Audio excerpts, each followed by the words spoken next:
ಬೆಳ್ತಂಗಡಿಯ ಸಾಂಬೋಳ್ಯದ ಯುವಕನ ನಿಗೂಢ ಸಾವಿನಲ್ಲಿ ಮತ್ತಷ್ಟು ಕಾಂಟ್ರವರ್ಸಿಗಳು ಕ್ರಿಯೇಟ್ ಆಗ್ತಾ ಇರುವಂಥದ್ದು. ಹಲವು ಮೀಡಿಯಾದವರು ಇದನ್ನು ದುರ್ಬಳಕೆ ಮಾಡ್ತಾ ಇರುವಂತಹ ವಿಚಾರವನ್ನು ನಾವು ಗಮನಿಸಿದ್ದು ಮಾತ್ರವಲ್ಲ, ಅದನ್ನು ನಿಮ್ಮ ಮುಂದೆ ತರುವಂತಹ ಪ್ರಯತ್ನವನ್ನು ಕೂಡ ಮಾಡಿದ್ದೇವೆ. ಅದರಲ್ಲಿ ಎಸ್ಪೆಷಲಿ ಮೋಹನ್ ಬೋಳಂಗಡಿ ಅನ್ನುವಂತಹ ಹಿರಿಯ ಪತ್ರಕರ್ತರು, ಯಾಕೆ ಈ ಒಂದು ಹೆಸರನ್ನೇ ಪ್ರಸ್ತಾಪ ಮಾಡಬೇಕು ಅಂತ ಹೇಳಿದರೆ, ನಿರಂತರವಾಗಿ ಈ ಒಂದು ಪ್ರಕರಣದ ಹಿನ್ನೆಲೆಯನ್ನು ಗಮನಿಸದೆ ಆ ಒಂದು ವಿಚಾರಗಳಲ್ಲಿ ಆ ಒಂದು ಕುಟುಂಬಸ್ಥರ ನಡುವೆ ಯಾವುದೇ ಮಾತುಕತೆಗಳನ್ನು ಮಾಡದೆ ಏನು ಗಾಸಿಪ್ಗಳನ್ನು ಕೇಳಿಕೊಂಡು ಈ ಒಂದು ವಿಚಾರದ ಬಗ್ಗೆ ಸಾರಾಸಗಟ್ಟಾಗಿ ತಮ್ಮ ಮೀಡಿಯಾ ಮುಖಾಂತರ ತಮ್ಮ ಏನು ವ್ಯೂಸನ್ನು ಹೆಚ್ಚಿಸೋಕ್ಕೋಸ್ಕರ ಅಥವಾ TRP ಹೆಚ್ಚಿಸೋಕ್ಕೋಸ್ಕರ ಏನೆಲ್ಲ ಬಿತ್ತರಿಸ್ತಾ ಇರುವಂತಹ ವಿಚಾರವನ್ನು ಗಮನಿಸ್ತಾ ಇದ್ವಿ.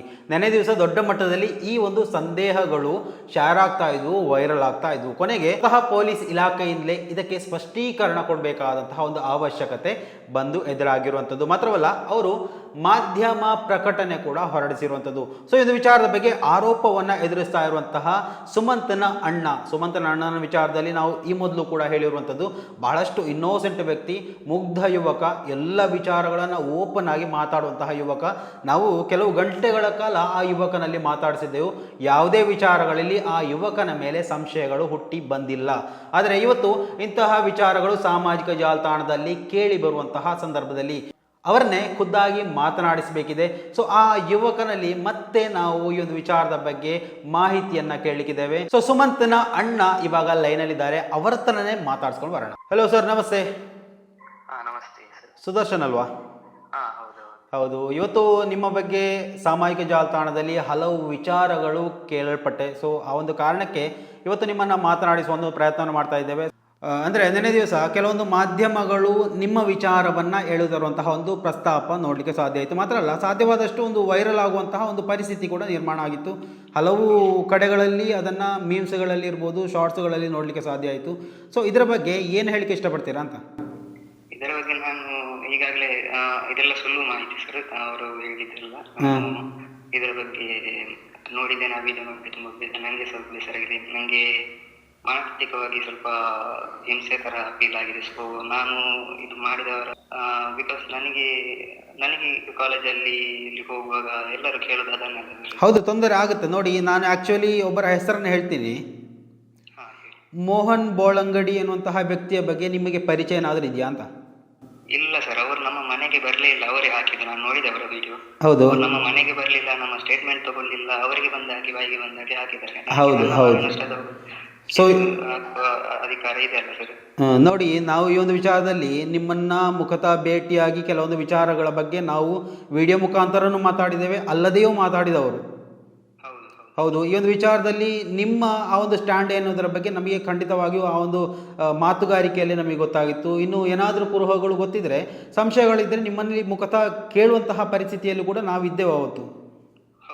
ಸೊ ಎಲ್ಲವನ್ನ ನೀವು ವ್ಯವಸ್ಥಿತವಾಗಿ ಹೇಳಿದ್ದೀರಾ, ಏನಾಯಿತು, ಏನು ಕತೆ ಅನ್ನೋದ್ರ ಬಗ್ಗೆ. ಇವತ್ತು ನಿಮ್ಮ ಪರ್ಸನಲ್ ಮ್ಯಾಟ್ರನ್ನು ಅವರು ಮೀಡಿಯಾದಲ್ಲಿ ತಂದು ಹೇಳುವ ಕಾರಣ ಏನು ಅಂತ? ಇದು ಅಂದ್ರೆ ಪರ್ಸನಲ್ ಮ್ಯಾಟರ್ ಹೌದು, ಪ್ಲಸ್ ಅದರಲ್ಲಿ ಇಲ್ಲದೆಲ್ಲ ಹೇಳಿದ್ದಾರೆ ಅವರು, ಅಂದ್ರೆ ಇದ್ದದನ್ನು ಕೂಡ ಹೇಳಿಲ್ಲ. ಸೊ ಅಂದ್ರೆ ಅಲ್ಲ, ಈ ಮ್ಯಾಟ್ರು ಅವರಿಗೆ ತಲುಪುವ ಚಾನ್ಸ್ ಯಾವ ರೀತಿ ಅಂತ? ಅದೇ ಸರ್, ನನಗೆ ಸಹ ಅರ್ಥ ಆಗ್ತಿಲ್ಲ. ಈ ಮ್ಯಾಟರ್ ಅವರಿಗೆ ಹೇಗೆ ಗೊತ್ತಾಯ್ತು ಅಂತ ಇಲ್ಲ. ಅಂದ್ರೆ ಅವರಾಗಿ ಓನ್ ಕ್ರಿಯೇಟ್ ಮಾಡಿದ್ದಾರೆ. ಫ್ರೆಂಡ್ಗಳಿಗೆ ಮೆಸೇಜ್ ಮಾಡೋದೆಲ್ಲ ಎಲ್ಲರೂ ಮಾಡ್ತಾರೆ. ಹೌದು ಮಾಡ್ತಾರೆ. ನೋಡಿ, ಈ ಮ್ಯಾಟ್ರು ನೋಡಿ, ನೀವು, ನಿಮ್ಮ ಕುಟುಂಬ, ನಿಮ್ಮ ಫ್ರೆಂಡ್ ಕುಟುಂಬ, ಅದೆಲ್ಲ ಇದು ಈ ಒಂದು ಕಾಲೇಜ್ ಲೈಫಲ್ಲಿ ನಾರ್ಮಲ್ ಆಗಿ ನಾವು ಕಾಣುವಂಥದ್ದು. ಇದರಲ್ಲಿ ಏನು ದೊಡ್ಡ ವಿಷಯ ಅಂತ ಹೇಳೋದಕ್ಕಿಲ್ಲ. ಆದರೆ ಇಂಥ ಒಂದು ಇನ್ಸಿಡೆಂಟ್ ನಡೆಯುವಾಗ ಅದು ಈ ಒಂದು ಗ್ಯಾಪಲ್ಲಿ ಬಂದಂತಹ ಒಂದು ಮ್ಯಾಟ್ರು. ಆದರೆ ಇದು ಮಾಧ್ಯಮಕ್ಕೆ ಯಾವ ರೀತಿ ಸಿಕ್ಕಿತು ಅಂತ ನೀವು ಕೊಟ್ರಾ ಅಥವಾ ಬೇರೆ ಯಾರಾದ್ರೂ ಮುಖಾಂತರ ಅವರು ಪಡ್ಕೊಂಡ್ರಾ? ಇಲ್ಲ ಸರ್, ಈ ತರ ವಿಷಯ ಅಂತ ಇಲ್ಲ. ನನ್ನ ಮೊಬೈಲ್ ಈಗಾಗಲೇ ಪೊಲೀಸ್ನವರು ತಗೊಂಡೋಗಿ ಟೆಸ್ಟ್ ಮಾಡಿ ವಾಪಸ್ ನನಗೆ ಕೊಟ್ಟಿದ್ದಾರೆ.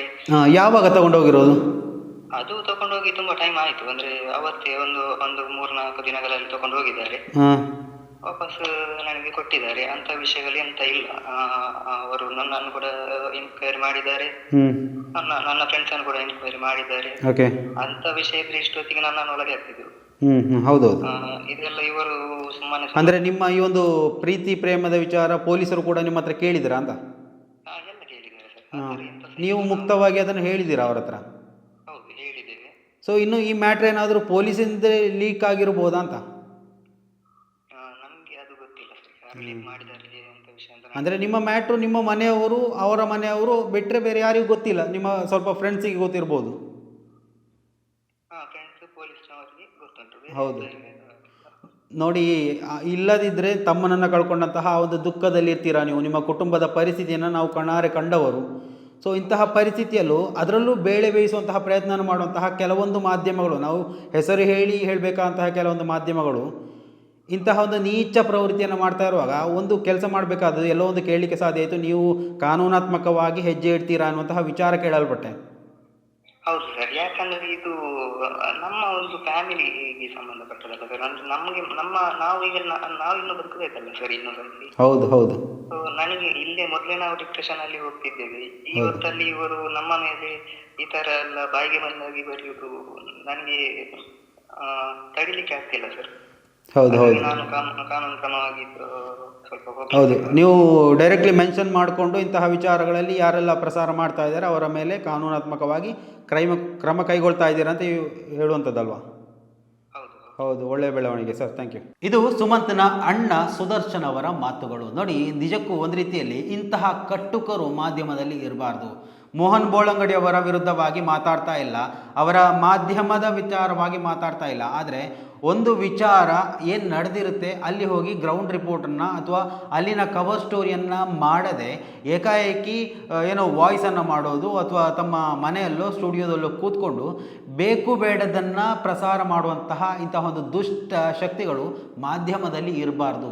ನಾವು ಹಲವು ಪ್ರಕರಣಗಳಲ್ಲಿ ಗಮನಿಸಿದ್ದೇವೆ, ಈ ವ್ಯಕ್ತಿ ಒಂದು ಪ್ರಕರಣವನ್ನು ಯಾವ ರೀತಿಯಲ್ಲಿ ನಾಶ ಮಾಡ್ಬೋದು ಅನ್ನೋದನ್ನು ನೋಡ್ತಾನೆ ಹೊರತು ಒಳ್ಳೆ ರೀತಿಯಲ್ಲಿ ಅದನ್ನು ಬೆಳೆಸೋದಕ್ಕೆ ಹೋಗೋದಿಲ್ಲ. ನೋಡಿ, ಇಲ್ಲಿ ಏಕವಚನದಲ್ಲಿ ಬೈದ್ರಿ, ಬಹುವಚನದಲ್ಲಿ ಬೈದ್ರಿ ಅಂತ ಕಮೆಂಟ್ ಮಾಡಬೇಡಿ. ಯಾಕಂತ ಹೇಳಿದರೆ ಮಾಧ್ಯಮ ಅಂತ ಹೇಳುವಾಗ ಅದಕ್ಕೆ ಒಂದು ನಿಷ್ಠೆ ಅಂತ ಇರುತ್ತೆ, ಧರ್ಮನಿಷ್ಠೆ, ಜಾತಿ ನಿಷ್ಠೆ, ಪಕ್ಷ ನಿಷ್ಠೆ ಅಂತ. ಅದ್ರ ಜೊತೆಗೆ ಮಾಧ್ಯಮ ನಿಷ್ಠೆ ಅನ್ನೋದಿರುತ್ತೆ. ಅದನ್ನು ಮಾಡೋದು ಬಿಟ್ಟು ಬೇರೆ ಏನೇನೋ ಮಾಡ್ತಿದ್ರೆ ನೋಡಿ, ಆ ಯುವಕ ಇವಾಗ ಕಲಿತಾ ಇದ್ದಾನೆ, ಇಂಜಿನಿಯರಿಂಗ್ ಕಲಿತಾ ಇರುವಂತಹ ಆ ಯುವಕ, ಆತನ ಮನಸ್ಥಿತಿ ಯಾವ ರೀತಿಯಲ್ಲಿ ಇರಬೇಡ. ತನ್ನ ಒಡ ಹುಟ್ಟಿದಂತಹ ತಮ್ಮನನ್ನು ಕಳ್ಕೊಂಡಂತಹ ಒಂದು ಯುವಕ ಯಾವ ರೀತಿಯಲ್ಲಿ ಬೇಸರವನ್ನು ವ್ಯಕ್ತಪಡಿಸ್ತಾ ಇರಬೇಡ.